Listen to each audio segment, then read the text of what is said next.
Hey Geeks, welcome to Season 2, Episode 18 of Geek.0. I'm Chris. I'm Shawn Michael. And welcome to the re-recording of Season 2, Episode 18 of Geek.0.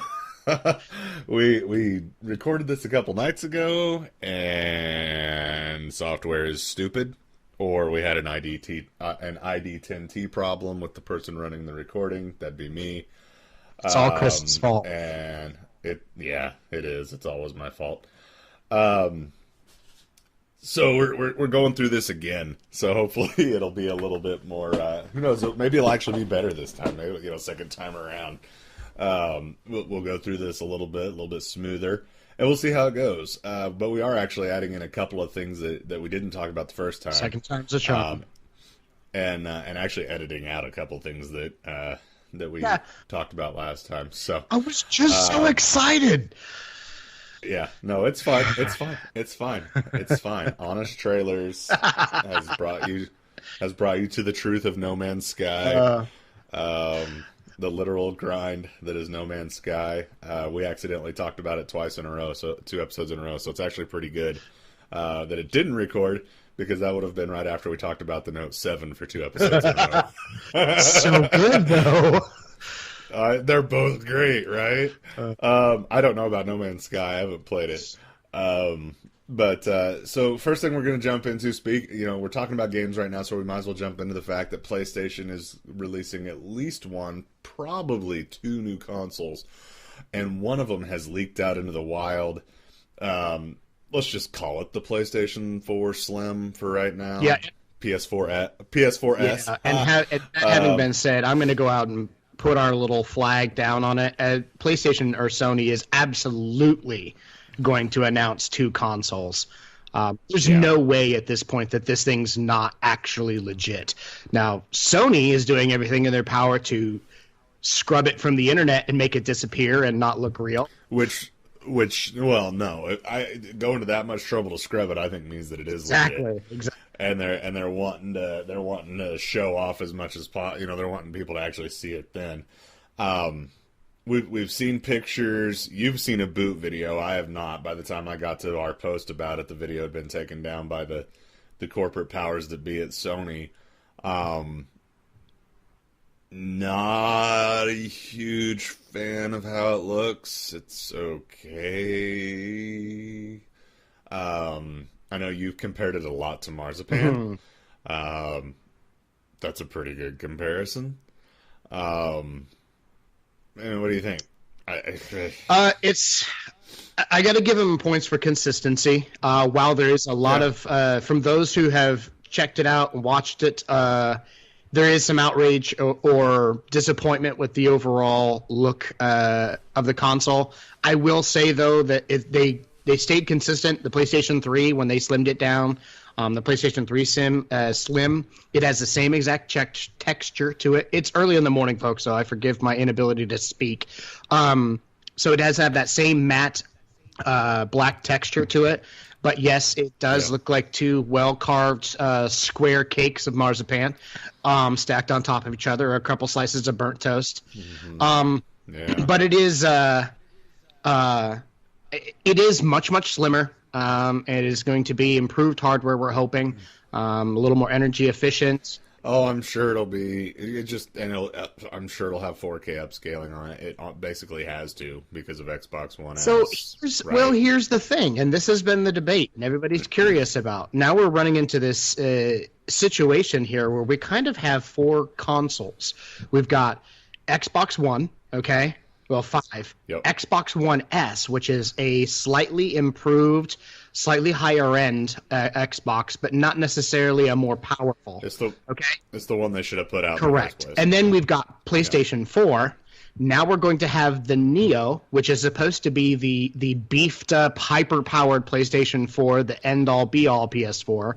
And then a newer, slimmed down, more economically viable discount PS4, which is supposed to be, for all intents and purposes, the original PS4 hardware, just optimized for more efficiency and obviously a little less money in the manufacturing process. And this is typical in console life cycles, folks, to see this happen. Yeah. They do it with every generation. The Xbox 360 saw these same changes. The original Xbox, the PlayStation 2, PlayStation, the original PlayStation, all the way back. So this is not uncommon. However, I'm not quite sure that the Slim is going to, in any way, shape, or form, do 4K upscaling. Yeah, I think that it's intended to be the original hardware, just reskinned. Well, let me ask a question here, because pretty well every 4K TV at this point upscales, right? I mean, if you have a 4K TV, it upscales. Yes, we've talked about this. Yes, but so only one or the other is going to upscale. They don't both upscale for double upscaling or whatever. So why do the consoles even need to have 4K upscaling on them, other than just a marketing feature? I'm thinking it's more of a marketing feature because unless, and here's the deal. I imagine the 4K upscaler in the Xbox One S is higher quality upscaler than what you're going to find in your consumer TVs. At least the ones under that almighty $5,000 mark. So, yep. Yeah, unless you get like a reference series Vizio or something exactly. like that. And so I'm going to say that the upscaling, and of course it's going to, you're going to get to choose which you use. And we haven't been able to do any tests ourselves. No. But I would wager that the upscaling from the actual physical hardware is going to be slightly better than what's in the TV. And that's just because there's more money put into it than there is on the upscalers for the software for the TV. But makes sense. This thing is legit, folks. There is no debating whether or not it's real. Eurogamer got pictures of this that they took off of a Reddit post where someone had picked it up at a UK retailer, and then they put it on sale for on Gumtree, which is sort of like Craigslist in the UK. Someone bought it, and Eurogamer, they went out and contacted the guy who bought it, and they were like, please let us come to your house and film this thing. And he agreed, and so Eurogamer went to his home, and they filmed the console, plugged in and set up and everything, and they filmed the boot screen. It does boot slightly, just ever so slightly faster than the current PS4 generation. And other than that, they cut the video off short after that. He moved about 3 spaces in the XMB. And then they were like, okay, there you go. And so there is speculation that Sony has worked so hard to make this all disappear. They put takedown notices for videos on any site that had it. That there may be some software upgrades built into this new system that Sony doesn't want anyone to see yet because they were counting on a big reveal at the September 7th event with the Neo. So there's some speculation. Which that's interesting speculation because the 4.0 beta is out right now. I was lucky enough to be able to be tapped to be one of the testers for it, and it's an upgrade. Don't get me wrong. I mean, there's some nice changes to it. The ability to customize the quick start menu, the ability to put games in folders, things along those lines. But I wouldn't think that there'd be any major software changes between that beta and a new console. I wouldn't think so, especially not so close together. I would imagine the 4.0 full rollout to the general public is going to happen at the same time of the show. Yeah. So, I'm sure. But once again, that's all speculation. The only thing we know for sure is that this is not some mock-up.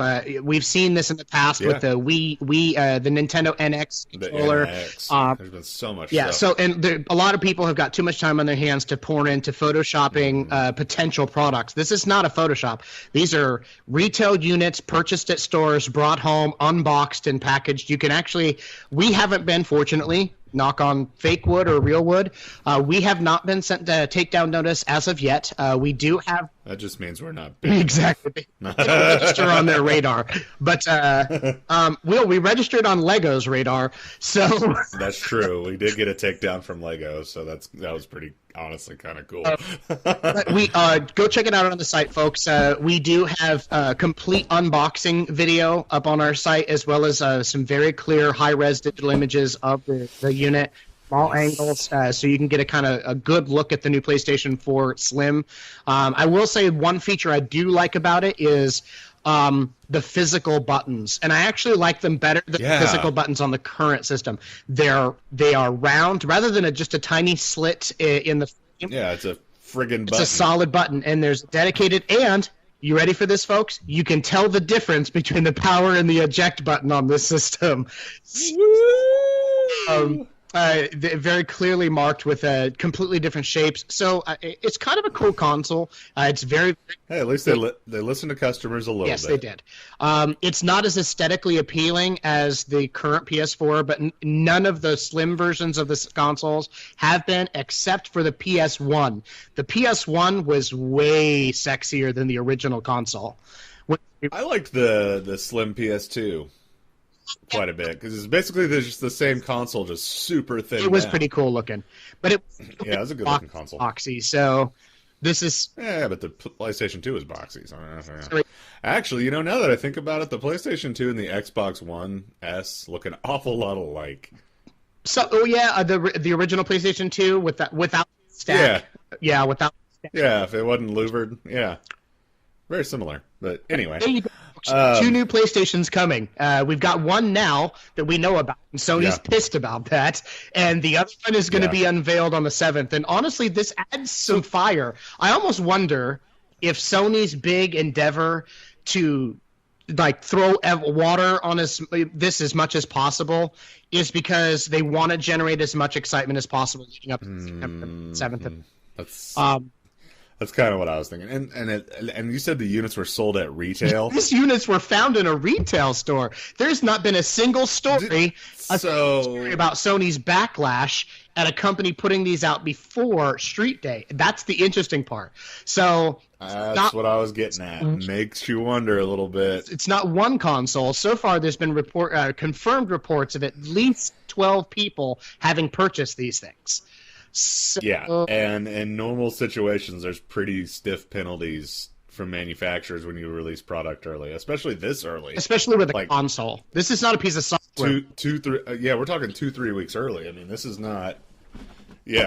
So it almost, the second government on the grassy knoll in me says that yes.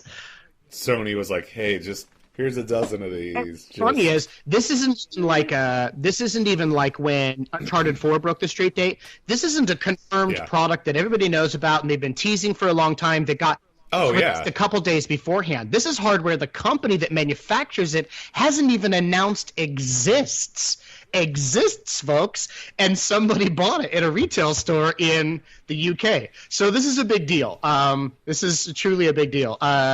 But we'll see how this all pans out. Just keep your eyes open. Obviously, September 7th is the big event. That's the PlayStation Meeting 2016, where Sony will be unveiling the PlayStation Neo and officially unveiling the Sony PS4 Slim.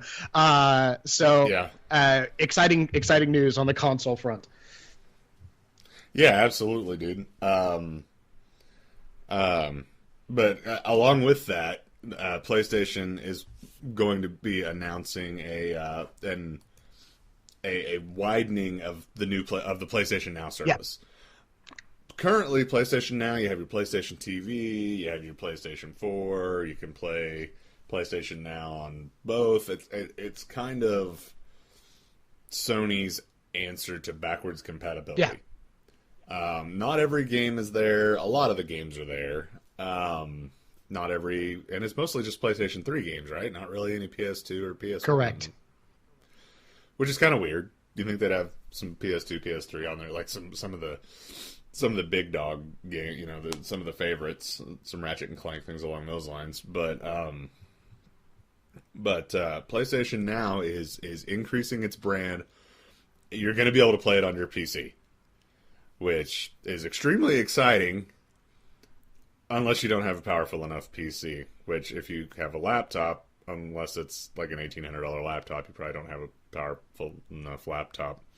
But 3.5 gigahertz processor, it's a neat idea. As someone that travels, I was really excited about PlayStation Now until I read up on the specs of what it was going to take for a computer to be able to run it.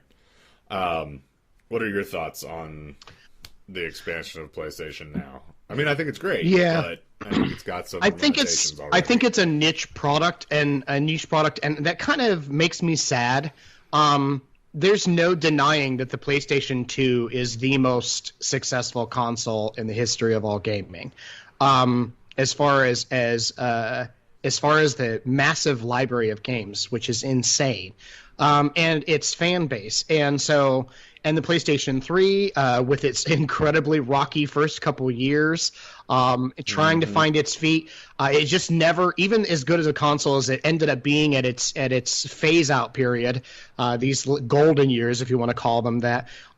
It's still not the console that PS2 is, but there's a massive library of games that Sony fans from 1995 to now, amazing games that redefined gaming in a number of ways, and there's a lot of great content out there that should be available for it.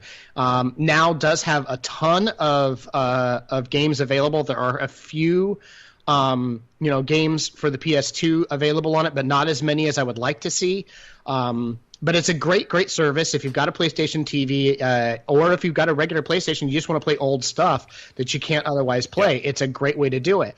I just don't see where there's going to be a massive market for those who are on the PC. Mm-hmm. Now, keep in mind, the PlayStation Now service itself does not require you to own a console. So one of the benefits here is for people who haven't invested in a PS4, or don't have a PS3 or PS2 anymore, which is kind of odd. I was going to say, if you didn't invest in a PS4, you probably still have a PS3. So there's another market that it doesn't make sense. You can now take these on the go. But also, you can take these on the go. So if you have a laptop powerful enough to run PlayStation Now, then you also have the ability now to play a bunch of classics, on the go wherever you are, through the streaming service. So I don't know. I'm kind of torn. I think the idea is fantastic. I really think hardware backward compatibility, or software backward compatibility in its true form is still a great feature for consoles to have. And if you look back on history, every console that has nixed backwards compatibility has taken tons and tons of crap for it. I remember when the Super Nintendo came out and parents found out it could not play the original Nintendo games, they lost their mind. So this inability to play your previous content, same thing with the GameCube, people were like, no. So I don't know. I'm with you. I think it's a great idea that they're going to involve or include a larger group of people. But I also think that still, as it is, the way it's set up, that PlayStation Now does serve a very limited community. But we're gamers. Any community that we can include at this point, I'm all for. So. Yeah, absolutely. I'm not saying don't do the service. I'm just disappointed at the fact that you need a pretty decently high-end processor to make it happen, and it just feels like they're shooting themselves in the foot by saying, well, it's got to have a 3.5 gigahertz processor when, I'm running an i5. And you know what else bugs me about that is Remote Play doesn't require that kind of power. Remote Play requires a 2.5 gigahertz processor. I'm going to put just a small little concept out there. This is purely my thoughts, that maybe the idea behind this process, as far as the system requirements are concerned, is that the current generation, actually the generation we're completing now and up of PCs, have moved to significantly more powerful processors with Skylake and AMD's new process. I'm wondering if the idea is that they're trying to just basically preclude any of older hardware, and they're just saying, look, you're right. As an average user going down to the store, you're most likely going to walk out of the store with something in the neighborhood of a Core i3, Core i5 in the 2.2 to 2.7 range. Okay, maybe a 3.0 gigahertz 3.2 processor for the majority of laptops. But because of Skylake and its advances, we're seeing many of the PCs that are coming to market, even in the economic range, are falling in that 3.5 to 3.7 range. So I don't know. I agree with you. I think it's a little bit beefy for just streaming old games from 10 years ago. So yeah, well, and plus, if you're PC gaming, you're going to have to invest a little bit in this. I mean, you're talking a $60 DualShock 4 controller, a dongle, which that's neat that they're releasing a new Bluetooth dongle for this. But what do you think they're probably going to charge for? 25, 30 bucks? $5, yep. For the dongle? And then $20 a month for the service. You know, once you're getting to that point, you could just go buy a PlayStation 3 from GameStop for 99 bucks and take it with you. Games at $10 a pop. I mean, yeah, it's not quite as portable, but it's cheaper than an $1,800 laptop. So, yeah. You know, I don't know. Because to me, this service screams person that travels and doesn't want to carry a console around with it. Like that's maybe that's because I'm a person that travels and doesn't want to carry their console around with them. But that's what it screams to me, and I'm not seeing it as being something that actually will fulfill that need at this time. And just to be clear, folks, we don't want to exclude anyone from the party. This is officially announced with support for the PC, and they are actually currently working on Mac support as well. Yes. But out of the box, it is not. Sony has announced on their blog that it does not currently support Mac, but it will be coming. But keep in mind, just because this is what we do is hardware, if you have to have a beefy laptop to run it, don't expect to run this on a MacBook at any point in time, because you can't get a MacBook right now that fits the specs required for running it unless you pay the top tier. So yeah, it's an interesting concept. It's cool that they're expanding things. It's great that they're including another market and helping to get a little more, maybe some more of the PC enthusiast market over to being able to play some of the classics that they may have moved on from. So it's all gravy for everybody. And we are excited. Yeah. And it's just, once again, it's just more news for Sony. It just adds to September is going to be a big month. Two big months for Sony. Yep. Yeah. I don't even know how to talk about this next I don't even remember what's next. The Xbox Onesie. Folks.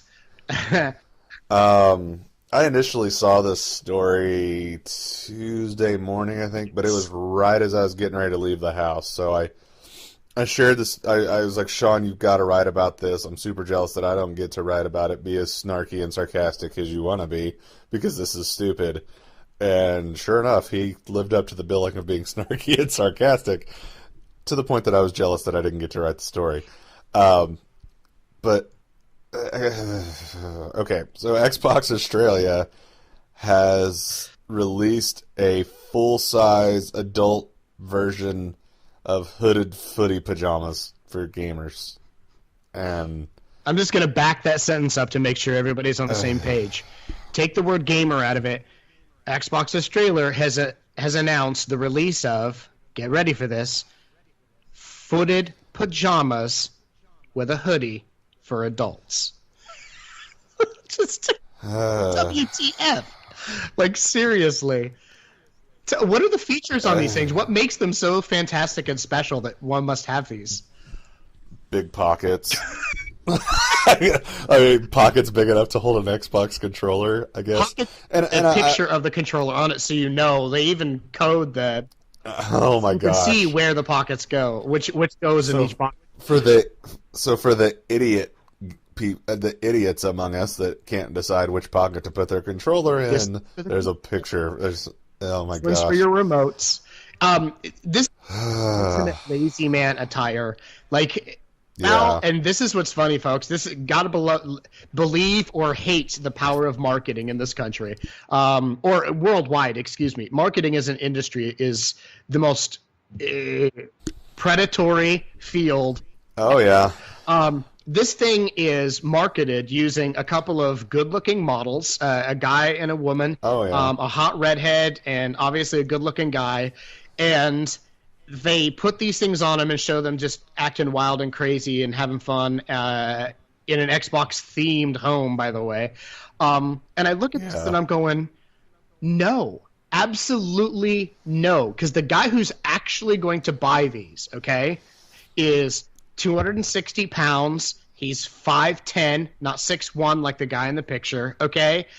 Yeah. He's sad. Okay. He goes to work and he plays PlayStation, or he goes to work and he comes home to it. Has a pony. One, and that's what he probably has a ponytail and a fair degree of body odor, and so which is just going to get exacerbated by the onesie. Yeah, all you're going to do is marinate in your own juices in this onesie. So I look at this thing and I'm like, wait, you have to completely unzip yourself and drop trowel, like your entire outfit, to go to the restroom in this thing. Yeah, it's weird they didn't put a butt flap on it. I'm just oh my God. When I took a look at this, Chris sent the thing to me. He goes, "You have to see this." I was in awe. I couldn't wait to get home and write about it, because I just was flabbergasted at the concept that they were actually going to make this. And while it is witty and funny because it's an Xbox One Z, you know, wow. See, I would have changed it from one SIE to one with a Z, so it was like the one S but a one Z, and say, see, you know, that marketing.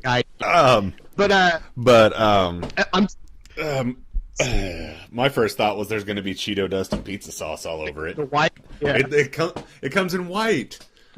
I mean, surely the white one was snazzier, I guess, if you can say a onesie is snazzy. But if you're not going to buy the black one, you're just going to have a stained up nasty one within about 10 minutes. And I will say, I get the utility of it, because, you know, instead of having to sit down and cover up with a blanket and all this crap, I kind of get it. Would never own it. No. It's got a cell because I own a blanket on the left sleeve, so you can drop your cell phone into the pocket on your arm, so it's handy and accessible to you at all times. That way you have it when you go for a run. There's TV remote pocket on your left. There's a controller pocket on your right. It's got a hood and drawstrings. Here's the deal. Best way. It looks like. Go ahead. It looks like Ralphie from A Christmas Story. With the freaking yes, snowsuit. And the best way I could describe this when I put out this article was, while I don't necessarily want to look like an adult, but I want to dress like a 6-month-old, I'm going to do it in style. Because this does look like something you wear in a crib. By the way, the crib does not come with the purchase of the onesie. You need your own. But, wow, is all I can say. Yeah. So there you guys go. It is a legitimate fashion accessory that the company is marketing as the perfect loungewear attire for true entertainment fans. So if you want, I hope this doesn't become. Surely it doesn't become a thing. It looks like a complete tool. Just hold on. Right now, this is only being sold in Australia, but after the post, which was originally intended to be more of a satirical, here's this fun thing we're going to do locally, they are now contemplating a release internationally to make these available. So come in white. Go to the site and check pictures. They'll speak volumes. Oh, internet, you're so dumb sometimes. I want one. Anyway, I get it. I just can't wrap my head around an adult size one. Speaking of things that don't make a lot of sense, Apple is kind of getting called out on the carpet here. It's been a rough couple weeks for Apple. You know, they got smacked. There was like an urgent security update yesterday that had to come out because of malware. But at least they addressed that. You know, it's the first legitimate hack on the iPhone. But that's been addressed. They sent out an update last night. It was, but it was interesting. It wasn't a forced out update. I had to like actually go, you know, download it. Would have thought it would have popped up on the phone. But, the thing that Apple's kind of starting to get called out on the carpet for a little bit, and it's coming more and more and more people are talking about it, is a problem with iPhone 6 screens, and it's been coined touch disease by iFixit. Basically, this little gray bar is popping up at the top of the screens, and then it's freezing up screens, and they're not working. There have been a lot of complaints. Apple is not acknowledging them. Is that the gist of the story? Yeah, for the most part. We actually saw this months ago in a number of customers who had brought screens in to have them take a look at. What happens is there's a multicolor gradient gray bar, and it's only a certain number of pixels deep, but it covers the entire section where your notifications bar goes across the top. Not the drop-down notifications, but the ones that just sit up there on your screen all the time, so your clock and Wi-Fi status and all that, and your signal and network. So that whole area is obscured with this blocky gray pattern. And as it continues to go on, it actually will start dripping, if that's a term, expanding down into the rest of the screen. Originally, we were just replacing screens, and we're not the only ones. Major national repair experts, iFixit, which not only rewrite the majority of the best repair manuals out there for every device, they're well established as the industry standard for everything. Every product that comes to market, they do the first and most detailed teardowns of, and everything else. Yep. And they've reported that they've seen it on thousands of phones. There are a number of other repair outfits in the United States that have reported thousands and thousands of units that they've repaired with it too. There is no confirmation yet, but there is speculation amongst a number of them that it could be related to the same issue that caused the bend gate problem for iPhone 6, is soldering problem on the board. So, but what a general consensus has been at this point from the people who've dealt with it, experienced it, or had to try to repair it, is that there's an assumption, okay, that this may be much more widespread than we're accounting for now, that it may actually be an epidemic manufacturing problem, and it's just a question of whether or not you've been affected by it yet or not. And as yet, Apple has yet to even acknowledge that it's happening. Because Apple loves to take forever to acknowledge when hardware problems happen. Well, you know why? Because you're holding it. Because they don't build an. Yeah, well, they don't build anything bad. They've never had a problem. Because you're holding it wrong. You know, outside of that one computer you had to drop to reseat the processor. You know, but whatever. They've never had manufacturing problems. They build a perfect product. They think different. And in all fairness, there is this common perception that, you know, Apple is above reproach and that they make the most amazing products ever. Well, they think I think so. Apple has actually gone into its teenage stage. I think everything was golden under Steve Jobs. It was still the baby side of Apple, you know. Everything was cute and amazing and wonderful, and Apple just made copious amounts of money. And then under Tim Cook, Apple has started to go through some of its more, and it's not this is not a reflection on Cook's performance at all, because Apple has grown exponentially more than it grew with Jobs. It's grown with Cook. So yeah, but even with that growth, the percentage of their growth that's actual revenue has dropped. Indeed, but that's because they've reached a point where everyone and their mother has the products that Jobs was selling. So Cook has had to try to redefine a company and create new opportunities and products and start putting them in a position where the future shows growth for them as well. And we've seen a ton of growing pains in the last 3 years.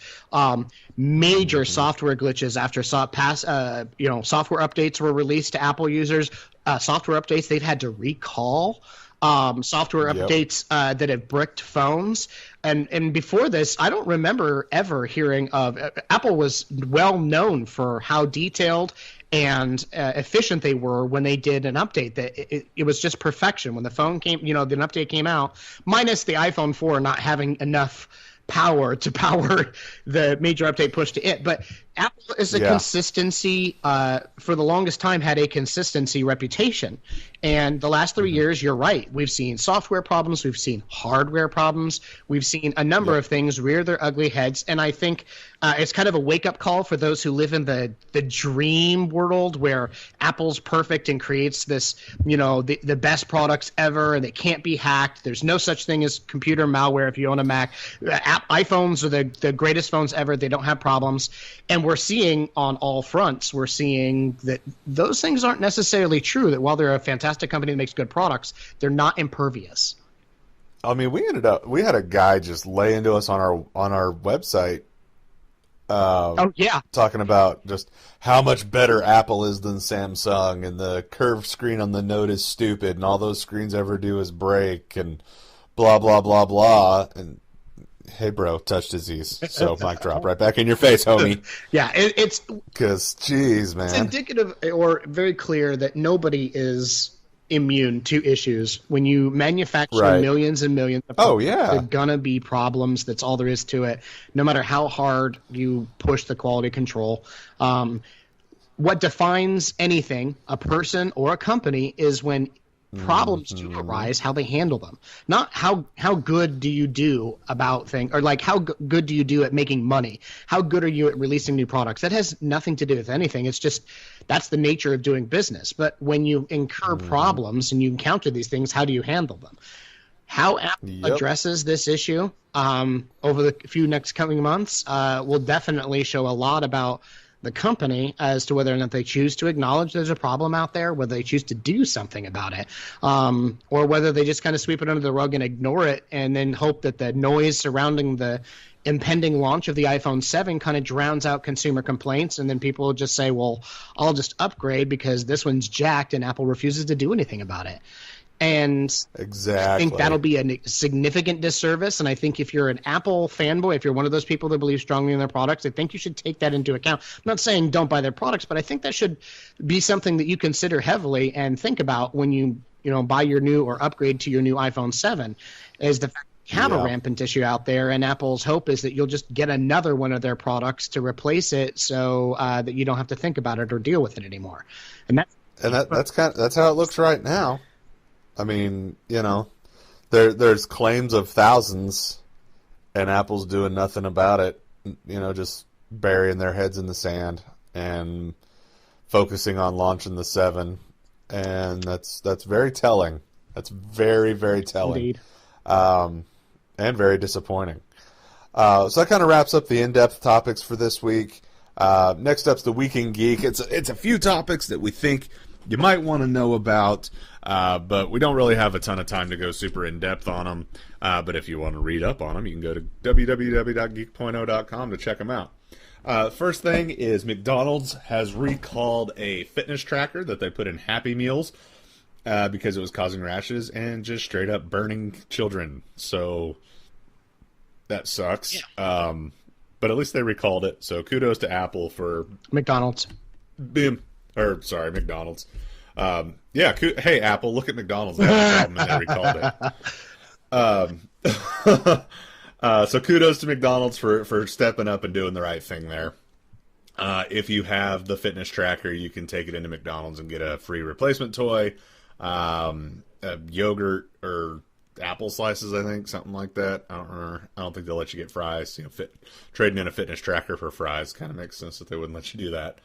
Pokemon Go, the luster has kind of worn off just a little bit. They have lost 12 million users since their peak in July of 45 million users. I wouldn't be shocked, though, if that wasn't necessarily simply just a decline. But I think it's more of a combination of a minor decline, and them firing a bunch of users when they initiated worldwide perma-bans on people who had used any type of third-party service. So that includes people who were looking for Pokemon on Pokevision. So not even manipulating the app, but using the third-party that's pretty sorry. That's pretty sorry. To those who used bots to basically let the computer play the game for you without ever actually going out of your house. That one I'm okay with. Or those of us who maybe traded accounts with people in other countries. Hypothetically, and traded accounts with people in other countries temporarily, gave them yours so that they could catch you a rare Pokemon or the exclusive Pokemon to their continent, and you could catch theirs. So, well, my follow-up to that, though, is what in the world did Niantic think was going to happen when they stuck exclusive Pokemons on each continent? You think I'm going to go book $10,000 worth of flights to go to Asia and Europe and Australia to get Pokemon? I mean, come on. They're not dumb. And here's the deal. Anybody who makes, and we won't go too long into this, but anybody who makes a game like this for a community like Pokemon fans, you have to be incredibly out of touch to think that they're going to accept the fact that certain that they can't catch on them all. are especially when the mantra of the entire game is to catch them all. You've got to be really out of touch with your consumer base if you're thinking, well, they'll be totally content and they'll be excited and think it's really cool that there's certain Pokemon that are exclusive to a particular continent and they'll never try to get them. That's crap. They had to know that people were going by any means necessary, and that doesn't mean pouring more money into the airline industry so you could, like you said, spend 10 grand flying to Asia so you can catch a freaking Pokemon and then come home, and that doesn't even include Europe and Australia. So I think it's kind of shady, but it is. Niantic has made their stand. They've made it clear they are not backing down from it. People who have received bans, those bans are permanent and forever.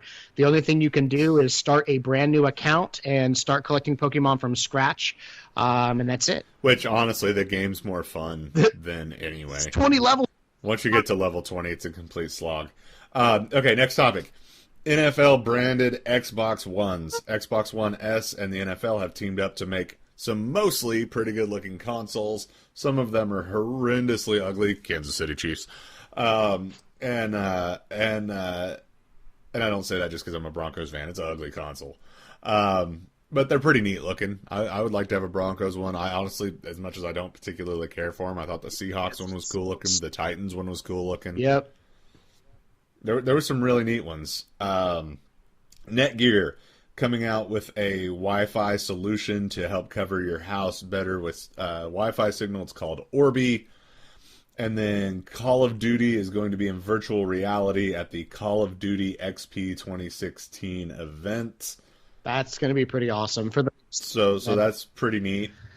So check out more on all those stories and more at Geek.0.com. And it's time to wrap it up with What's Your Geek? Sean, what's your geek this week? Super, super excited. Dark Horse Comics has announced that they are going to be publishing a second issue or a second volume of their Legend of Zelda compendium. A couple years ago, they released the very much sought after Hyrule History that's sitting on the shelf behind me.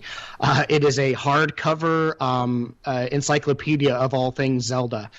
It's beautiful, filled with concept art and the like. They are releasing a second volume of this book called Legend of Zelda Arts and Artifacts, and it's going to contain a lot of concept art and concepts for elements from the game, things like weapons and external stuff that doesn't pertain to the actual characters themselves. But it's going to be filled with everything that is Zelda. But the coolest part about it is this book is a compendium of the entire Zelda franchise. And by the entirety, I mean even games that haven't hit the market yet. So there's going to be like Breath of the Wild, substantial amount of content related to Breath of the Wild in it. So that's really cool because when this book drops in October, I already pre-ordered it. And when that book comes in October, it'll actually have kind of a sneak peek of stuff that we haven't seen from Breath of the Wild, including screenshots and interviews with the developers about the process and things like that. So I'm very, very excited. For a Zelda fan, these books are a must-have. They make gorgeous coffee table books. Every single time that book has been out or visible, when people have come over, someone has gone over to take a look at it and been like, what? So I'm very, very excited. And it's from Dark Horse. They're known for the quality of their work.